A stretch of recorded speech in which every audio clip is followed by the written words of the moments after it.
아, 자, 이제 모세는 세 번째 만남을 통하여서 본인이 이스라엘인임을 알게 되었습니다. 이렇게 읽어보니 이스라엘의 노예를 자신이 이스라엘인임을 알게 된 이 모세는 이스라엘 사람들이 이집트 사람들에 의해서 핍박받음을 알게 되었고, 이스라엘 노예를 학대하는 이집트 사람을 쳐 죽여 버린 것입니다. 이튿날에는 서로 싸우는 이스라엘 노예들을 뜯어 말리면서 적극적으로 이스라엘 백성의 삶에 간섭하려 했던 것입니다. 그러나 그들은 모세에게 감사하기는커녕 어제는 네가 이스라엘 사람을 쳐 죽이더니 오늘은 나를 죽이려 드느냐, 도리어 모세에게 대들며 노골적으로 모세를 배척하였습니다. 그로 인해 이스라엘 왕자이던 모세는 졸지에 도망자 신세가 되고 말았습니다. 자신이 자기 동족을 위해 이집트 사람을 쳐 죽인 것을 자기 동족이 비밀로 묻어두지 않고 발설한 이상 그 사실을 알게 될 이집트 왕이 자기를 가만히 둘 도리가 없었기 때문입니다. 결국 자기 동족들과의 만남 탓에 모세는 정처 없는 도망자로 전락하고 말았습니다. 모세가 만난 네 번째 만남은 미디안 광야로 도망친 그가 그곳 우물가에서 만난 처녀 십보라였습니다. 그녀를 만났기에 그녀의 남편이 된 모세는 그곳에 정착하여서 80세가 되기까지 장인의 양을 치는 광야의 양치기가 되었습니다. 반드시 죽여야만 하는 노예의 아들로 태어난 이집트 공주를 만나 이제 세계 최강의 제국인 이집트 왕자가 되어 온갖 부귀 영화를 누리다가 동족의 배척으로 정처 없는 도망자로 전락하고 끝내 미디안 광야의 양치기가 된 모세. 이처럼 사람을 만날 만할 때에 만나는 것, 그리고 사람을 만날 때마다 그 삶이 변했고 그 각각의 삶 사이에서 어떤 연속성이나 의미 같은 것은 정말 찾아보기 어려웠습니다.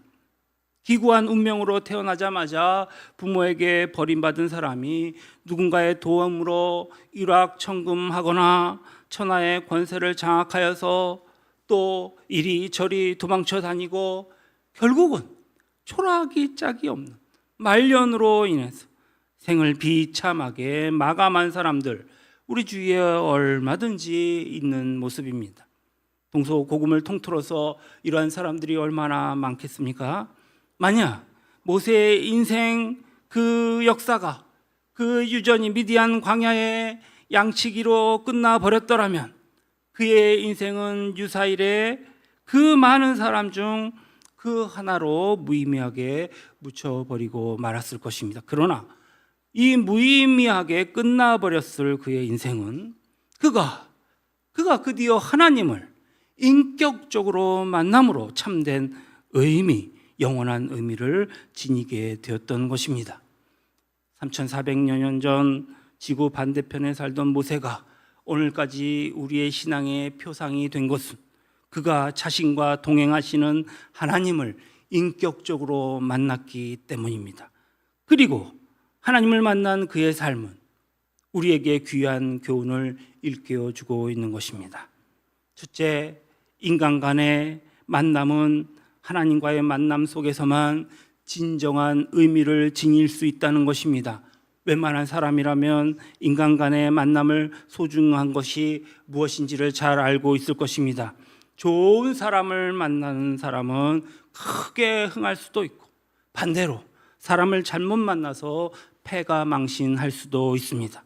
그래서 사람들은 자기에게 유익한 사람의 만남과 또 해로운 사람의 만남을 이리저리 이제 미리 재보고 가려야 하고 또 그것을 당연한 일이라고 생각해야 할 것입니다. 아니, 그렇게 생각하고 살고 있습니다.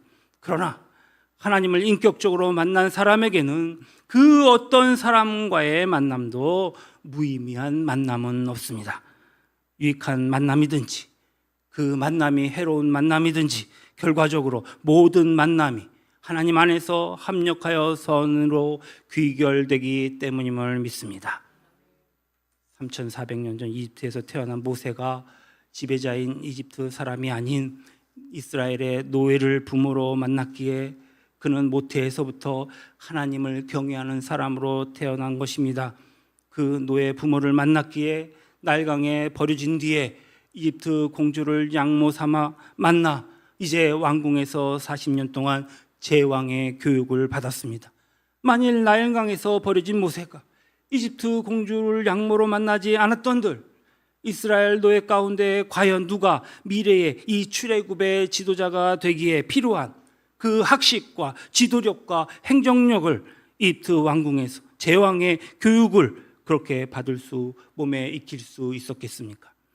40세의 자기 동족에 대해서 눈을 뜬 모세, 이 모세가 자신이 도우려던 동족으로부터 배척당하여서 하루아침에 도망자 신세로 전락함으로 모세는 이 세상에서 아무리 많은 것을 지니고 있어도 세상의 것은 결코 영원할 수 없음을 통감하였을 것입니다. 그리고 미디안 광야의 우물가에서 만난 처녀 십보라와 결혼하여서 미디안 광야의 양치기 됨으로써 이제 모세의 인생이란 그저 나그네일 뿐이요 오직 엘리에셀 하나님의 은총 속에서만 만 인생이 바로 세워질 수 있음을 고백하는 거듭난 신앙인으로 이제 변화되었을 것입니다. 이처럼 모세의 지난 인생 속에서 각각 무관해 보이는 이 네 번에 걸친 사람들과의 만남은 하나님과의 만남 속에서 필연적인 연속성을 지니게 되었습니다. 그 모든 만남이 하나님 안에서 모세가 모세되게 하기 위한 필연적인 만남으로 승화된 것을 믿으시기 바랍니다. 그 만남 가운데 어느 한 만남이라도 배척되었던들 모세는 우리가 아는 성경 속의 모세가 될 수 없었을 것입니다. 우리는 이 세상을 사는 동안 수많은 사람과의 만남을 갖고 살아갑니다. 그 가운데 자신에게 유익한 만남이었는가 하면 또 어떤 때는 아주 기분 나쁘고 좀 불쾌한 만남도 있고 자신의 재산이나 명예 혹은 건강에 회복 불능에 치명성을 끼치는 그러한 만남도 있었을 것입니다. 그러나 잊지 마십시오. 우리 자신이 하나님 안에 거하는 한 우리의 모든 만남은 하나님께서 우리를 당신의 참된 성도로 빚으시기 위해 필연적인 만남으로 그 의미를 승화시켜 주신다는 사실입니다. 우리 김명환 집사님 미국에서 지금 사시는데 그쪽으로 보내신 것도 하나님이 다 이유가 있고 만남에 그 귀한 하나님의 뜻이 있는 줄로 믿습니다. 이렇게 생각해 보면 지금 아무리 자기에게 큰 유익을 안겨주는 사람을 만났다 할지라도 하나님 바깥에 있을 경우에는 하나님과 무관한 경우에는 오늘 얻는 그 바로 유익이 그 유익으로 인해 내일 파멸될 수도 있는 것입니다. 정말 필요한 만남을 당장 이제 하고 있지만 나에게 꼭 해를 입히는 것 같은 그런 느낌이 드는 그 이유만으로 외면해버리는 어리석음을 우리는 범할 수도 있습니다. 하나님을 인격적으로 만난 모세의 삶이 우리에게 주는 두 번째 교훈은 하나님을 인격적으로 만난 사람에게는 그의 여건이 아무 문제가 되지 않는다는 것입니다. 모세가 이스라엘 백성을 이집트 노예살이에서 해방시키기 위해서 하나님의 도구가 되라는 하나님의 명령에 순종할 때 그에게는 세계 최강인 이 이집트 그때 당시에 이집트 군대와 맞설 군대가 없었습니다. 거사를 행하기에 필요한 군자금이 없었습니다. 그는 지닌 것이라고는 그저 양치기용 마른 막대기 하나뿐인 그저 빈털터리인 80의 노인에 지나지 않았습니다. 그러나 그것은 아무 문제가 되지 않았습니다. 오히려 아무것도 없는 빈털터리라는 것이 모세의 가장 큰 자산이었습니다. 빈털터리였으므로 그는 전적으로 하나님만을 의지할 수밖에 없었고 그와 같은 모세를 하나님께서는 당신을 대신하여 마음껏 사용하실 수 있는 대책이 됐던 것입니다. 그래서 본문의 36절에 뭐라고 얘기합니까? 이 사람이 백성을 인도하여 나오게 하고 애굽과 홍해와 광야에서 40년간 기사와 표적을 행하였느니라.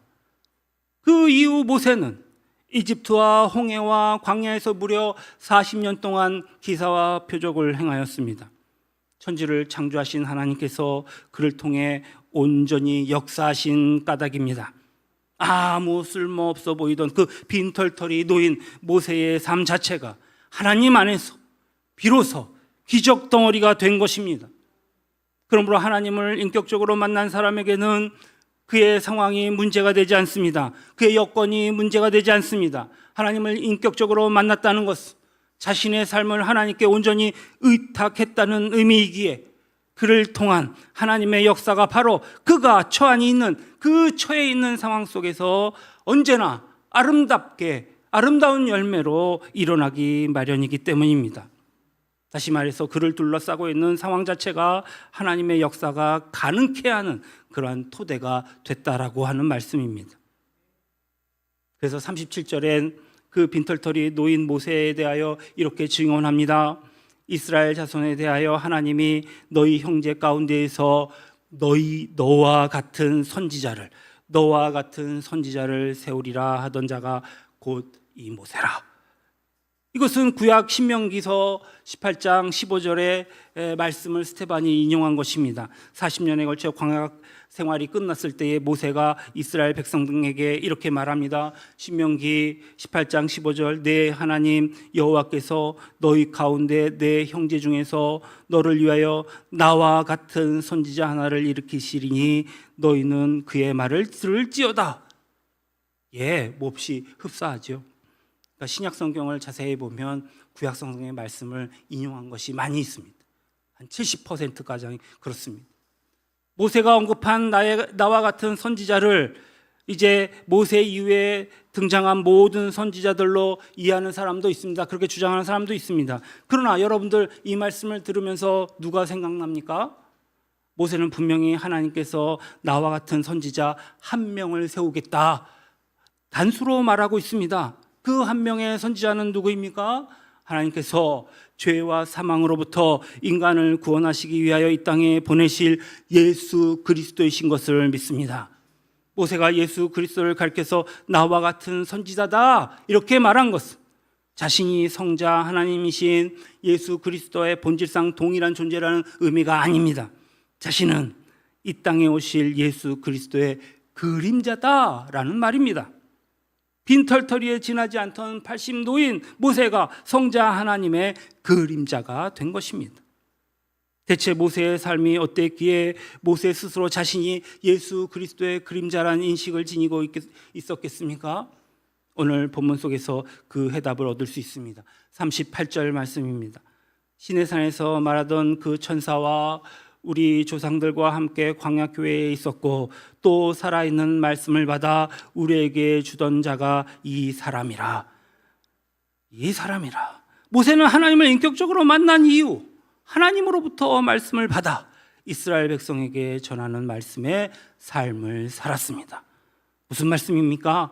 그 말씀의 양이 얼마나 방대했던지 따져보니까 창세기, 출애굽기, 레위기, 민수기, 신명기 이 모든 기록들 하나님의 말씀들 구약 성경의 장차 4분의 1가량을 차지하고 신약 전체의 5분의 1에 해당하는 이 말씀 이런 의미에서 모세는 말씀이 육신이 되어 당신의 삶으로 하나님의 말씀을 보여주고 들려주고 또 로고스 예수 그리스도의 그림자이기에 충분했던 것입니다. 오늘 35절 이렇게 증언하고 있습니다. 뭐라고 얘기합니까? 그들의 말이 누가 너를 관리와 재판장으로 세웠느냐 하며 거절하던 그 모세를 하나님은 가시떨기 가운데에서 보이던 천사의 손으로 관리와 속량하는 자로 보내셨으니 하나님께서는 자기 동족으로부터 배척당한 모세를 단순히 관리, 즉 지도자로 세운 것이 아니었습니다. 하나님께서는 그를 속량하는 자로 세웠다 했습니다. 오늘 속량하는 자라는 이 말의 뜻을 원어로 살펴보니까 누군가를 구원하되 반드시 자기를 희생하여, 자기 희생을 통하여 상대를 구원하는 사람을 일컬는다 했습니다. 속량하는 자는 자신을 희생하여 상대를 구원하는 사람을 말합니다. 모세는 하나님의 부르심을 받은 이후 이 세상을 떠나기까지 자신을 위해, 자신의 유익을 위해, 자신의 이득을 위해 살지 않았습니다. 그는 이스라엘 백성들을 위해 하나님의 대책, 하나님의 대안이 되라는 하나님의 명령에 순종하여 철저하게 하나님과 이스라엘 백성만을 위해 살았던 것입니다. 모세의 헌신 속에서 이스라엘 백성은 이집트의 노예살이로부터 하나님에 의한 구원을 얻을 수 있었습니다. 모세의 희생 위에서 이스라엘 백성은 40년에 걸친 광야 생활을 마감할 수 있었습니다. 이런 관점에서도 모세는 당신 자신을 십자가의 제물로 희생하심으로 우리를 죄와 사망으로부터 속량하시고 죽음을 깨뜨리시고 부활하시어서 광야와 같은 이 세상에서도 우리의 삶의 인도자가 되어주시는 그 인간의 삶이 성자 하나님의 그림자로 엮여진다는 것은 얼마나 놀라운 일이 아닐 수 없습니다. 그것은 그의 삶이 영원한 의미로 승화되었음을 의미하기 때문입니다. 그러면 여기서부터 우리는 숙제를 하나 얻습니다. 모세는 어떻게 그와 같은 삶을 구현할 수 있었을까? 우리도 그렇게 모세처럼 예수 그리스도의 그림자가 될 수 있을까? 그가 80년 나이에 지닌 것이라고는 뭐밖에 없었다고요? 마른 막대기 하나뿐일 정도로 철저하게 빈털털이었다고요. 오히려 그 빈털털이었기 때문입니다. 더 정확하게 표현하면 그가 하나님께로부터 받은 사명을 완수하고 120세의 나이로 이 세상을 떠날 때에도 그가 지닌 것이라고는 마른 막대기 뿐이었습니다. 다시 말해서 모세는 인생이란 빈손으로 왔다 빈손으로 떠나는 나그네의 지나지 않음을 바르게 알고 그것을 실천한 신앙인이었습니다. 80세의 출애굽의 지도자가 되었던 모세는 그 후 남자 가장의 수만 60여만 명이나 되는 그 사람들, 이스라엘 민족의 지도자로 살았습니다. 그 기간은 무려 40년이라는 긴 세월이었습니다. 또 이 40년, 마지막 40년 한 민족의 지도자 자리를 지켰다면 최고 지도자인 그에게 주어진 권력이 얼마나 막강했었겠습니까? 만약 그때 모세가 자신에게 주어진 권력에 집착했더라면 그는 결코 그리스도의 그림자가 될 도리가 없습니다. 80세의 나이에 빈털터리로 이스라엘 민족의 지도자가 된 모세는 철저하게 빈손으로 지도자의 사명을 완수하고 빈손으로 생을 마감하였습니다. 막강한 권력을 지니고 엄청난 물질을 관리하면서도 권력과 물질의 청지기로 살았을 뿐 결코 그것들의 노예가 되지 않았다는 말씀입니다.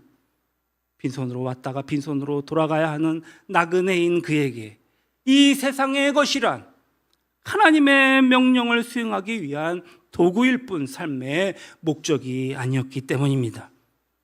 미디안 광야에서 40년이나 양을 치되 자기 소유가 아닌 장인의 양을 치면서 모세가 깨달은 진리가 무엇이겠습니까? 시편 40편을 통하여 이렇게 고백합니다.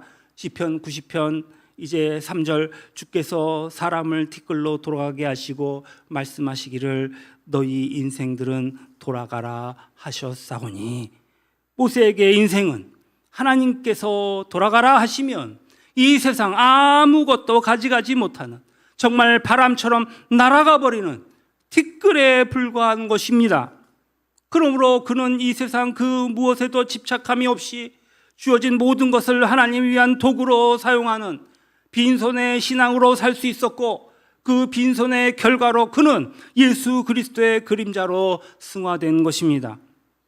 만약 모세의 이 빈털터리로 이스라엘 민족의 지도자가 된 이 모세, 빈털터리였기 때문에 자신에게 주어진 이 권력과 물질을 탐하고 섬겼던들, 노역으로 그 말년이 더럽혀졌을 것은 뻔하고 그의 인생은 차라리 미디안 광야에서 양치기로 끝나는 편이 훨씬 더 나았을지 모르겠습니다. 그렇다면 이제 우리는 하나님을 인격적으로 만난 이 모세의 삶이 우리에게 주는 마지막 교훈을 얻을 수 있습니다. 하나님을 인격적으로 만난 사람은 이 세상에서 아무리 많은 것이 주어져도 하나님의 선한 청지기가 되어서 빈손의 신앙으로 살아간다는 것입니다. 야고보서는 이렇게 얘기합니다. 욕심이 잉태한 즉 죄를 낳고 죄가 장성한 즉 사망을 낳느니라. 모든 죄의 원인은 따지고 보면 인간의 욕심이고, 인간의 욕심은 자신이 빈손으로 돌아가는 티끌임을 깨닫지 못하는 무지에서 비롯됩니다. 그렇다면 이러한 사람이 밤을 새서 주여 주여 하며 반복되는 알지도 못하는 소리로 중얼거리며 간절히 하나님 앞에 기도한들 그 기도가 하나님이 기뻐하시는 기도이겠습니까? 며칠씩 굶어가며 하나님 앞에 기도한들 내 욕심을 채우기 위한 기도는 결코 하나님의 예수 그리스도의 그림자는 될 수 없을 것입니다. 영원히 소유할 수 없는 영원하지 못한 것, 영원히 소유하려는 이 어리석음으로부터 온갖 더러운 죄가 파생되고 있는 것입니다. 오직 영원한 것만 영원히 소유할 수 있고 영원한 것을 소유한 사람만 영원한 생명을 지닐 수 있습니다. 영원한 것은 두말할 것 없이 영원하신 하나님, 영원하신 말씀인 것입니다. 영원한 말씀을 지닌 사람에게 이 세상의 것은 목적이 아닌 수단에 지나지 않으므로 그는 이 세상 것을 아무리 많이 지녀도 그 모든 것에 청지기가 돼요. 빈손으로 살다가 빈손으로 떠날 수 있고 결과적으로는 그의 삶은 자기는 물론이요 많은 사람들에 의해 예수 그리스도의 그림자로 승화될 수 있는 것입니다. 예수 그리스도께서 밤낮으로 그를 통해 역사하시는 까닭입니다. 믿음의 눈으로 십자가의 예수 그리스도를 바라보십시오. 왜 주님의 손과 발에 못이 박히고 옆구리에 창이 찔려 피를 쏟아내셔야만 했습니까? 결코 영원히 소유할 수 없는 영원하지 못한 것을 쫓고 움켜쥐느라 우리의 사지백체가 지은 죄값을 대신 치러주시기 위함이 아니었습니까? 여러분은 주님께서 십자가에서 흘리신 피로 우리의 그 모든 죄가 씻겨졌음을 정말로 믿으십니까? 그렇다면 그 증거는 무엇으로 드러나야 하겠습니까? 오늘 갈라디아서 5장 24절에 그리스도 예수의 사람들은 육체와 함께 그 정욕과 탐심을 십자가에 못 박았느니라 했습니다. 사랑하는 성도 여러분, 결코 영원히 소유할 수 없는 정말 영원하지 못한 그러한 세상의 것에 우리의 눈을 멀게 하는 우리의 정욕과 탐심을 그리스도 안에서 십자가에 못 박으십시다. 그 탐심과 정욕의 하수인 노릇하던 우리의 육체를, 손과 발을 예수 그리스도 안에서 십자가에 못 박으십시다. 그리고 부활하신 주님께 제자들에게 못자국이 선명한 빈손을 부활의 증거로 보여주셨듯이 우리 역시 십자가의 흔적이 새겨진 빈손으로 살아간 그 모습을 주님 다시 만날 그날에 보여주시기를 바랍니다. 빈손의 신앙으로 살 때에만 하나님의 선한 청지기가 될 수 있고 빈손의 마음으로 살 때에만 몸을 던져 불의와 맞설 수 있고 빈손의 정신으로 살아갈 때에만 온전히 하나님의 말씀만 쫓아갈 수 있음을 잊지 마십시다. 우리가 빈손의 신앙으로 살아갈 때에 모세가 예수 그리스도를 가리켜 나와 같은 선지자로 말한 것처럼 우리 역시 예수 그리스도를 닮는 예수 그리스도의 그림자가 될 것입니다. 주님께서 우리의 빈손을 당신의 손으로 사용하시기를 원합니다. 그러한 믿음을 가지고 주님 앞에 나가는 저와 여러분 되시기를 우리 구주 예수 그리스도의 이름으로 축원합니다. 할렐루야. 기도하시겠습니다. 진이 십자가의 제물이 되어 고난을 당하심으로 우리를 죄와 사망으로부터 속량해 주시고 우리에게 영원한 구원과 생명을 주신 주님, 영원히 소유할 수 없는 영원하지 못한 세상 것을 움켜쥐느라 우리의 손으로 주님을 붙잡지 못했음을 회개합니다. 그럼에도 오늘 또다시 우리를 불러주시고 주님께서 주의 그 흘리신 십자가에 흘리신 보혈 속에서 우리의 죄가 이미 씻혀졌음을 다시 한번 확인시켜 주심을 감사드립니다. 이제 구원받은 그리스도인답게 우리의 탐욕과 정욕을 예수 그리스도 안에서 십자가에 못 박게 하여 주시옵소서. 탐욕과 정욕의 도구였던 우리의 손과 발을 예수 그리스도 안에서 오늘 십자가에 못 박게 하소서. 못자국이 새겨진 빈손으로 부활하게 하소서. 빈손의 신앙을 지닌 예수 그리스도의 그림자 되길 원합니다. 감사드리오며 거룩하신 우리 구주 예수님의 이름으로 기도합니다. 아멘.